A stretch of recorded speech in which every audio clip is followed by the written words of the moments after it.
ਜਿਹੜੇ ਆਪਣੇ ਕਿਸਾਨ ਭਾਈ ਨੇ ਉਹਨਾਂ ਦੇ ਜਿਹੜੇ ਜਾਨਵਰ ਨੇ बछड़े हो गए, बच्छे हो गए, कटियाँ हो गई, बकरे हो गए, या जोड़े भी जानवर ने वो मुख्तलिफ जगह तो टाकियाँ रस्सियाँ ते रेत मिट्टी ते सेबे वगैरह या छापर जिहड़ी चीज़ भी उन्होंने मिलती उन्होंने चटना शुरू कर देंगे ते खाना शुरू कर देंगे। तो अज की वीडियो दसांगे क्यों खाते हैं तो इनका की इलाज है तो की आप करके तो अपने जानवरों को इन्होंने चीज़ों तो बचा सकते हैं तो महफूज कर सकते हैं। अस्सलाम वालेकुम, मेरा नाम है डॉक्टर नवीद अहमद। तो अज की वीडियो ये आपां एक बीमारी आ पाइका बीमारी की आपां गल करांगे क्यों हुंदी किवें हुंदी है तो जानवरों को किस तरह इन्हूं बचाना है।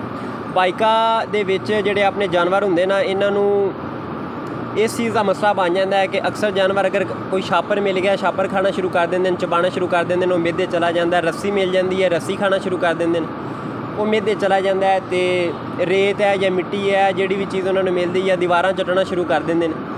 तो एक बड़ा मसला है अपने किसान भरावां वास्ते कि साडे जानवर क्यों करते हैं तो बड़े परेशान होंदे ने कि ये जिहड़ी चीज़ है इस तो जानवरों को हटना चाहिए तो ये दूर होनी चाहिए।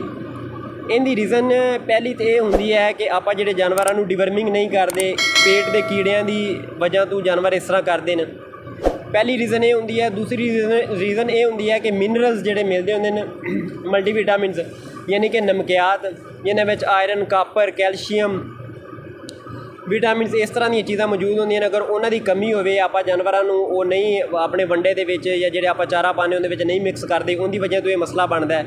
तो उस तो बाद जिहड़ी कैल्शियम है कैल्शियम डेफिशिएंसी अपने जानवरों के कैल्शियम जिहड़ी है वो पूरी नहीं होंदी जिहदी वजह तो अपने जानवरों को मसला बनता है। तो होर भी रीज़नां हैगियां ने। एक तो आप ये भी है कि अक्सर अपने जिहड़े किसान ने अपने जिहड़े जानवर ने उन्होंने बन्नी रखते हैं यानी कि उन्होंने ना तो चराई वास्ते लैके जाते ना कोई थोड़ा जिहा टाइम देंगे कि वो चरदे हैं। तो उन्होंने आदत बन जाती है कि मतलब वो मैंटली तौर पर डिस्टर्ब हो जाते हैं जिंदी वजह तो इन्होंने चीज़ों को वो चटना तो खाना पीना शुरू कर देंगे।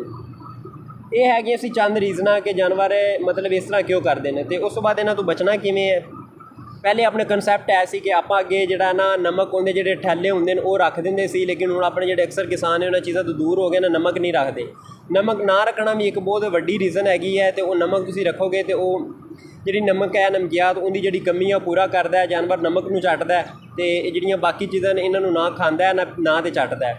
तो उस तो बाद एक मिनरल मिलता है, मिनरल किसी भी अच्छी कंपनी का तुसीं लै सकदे जे। वो मिनरल जिहड़ा तुसीं वो डोज के हिसाब नाल अपने जानवरों को अपनी जिहड़ा बंडा है उहदे विच या चारे दे विच तुसीं ऐड करना शुरू कर दो। तो इनकी वजह तो भी जिहड़ा जानवर है वो जिहड़े अपने छापर वगैरह या इस तरह दी चीज़ां खांदा है उन्हां तो महफूज हो जाता है।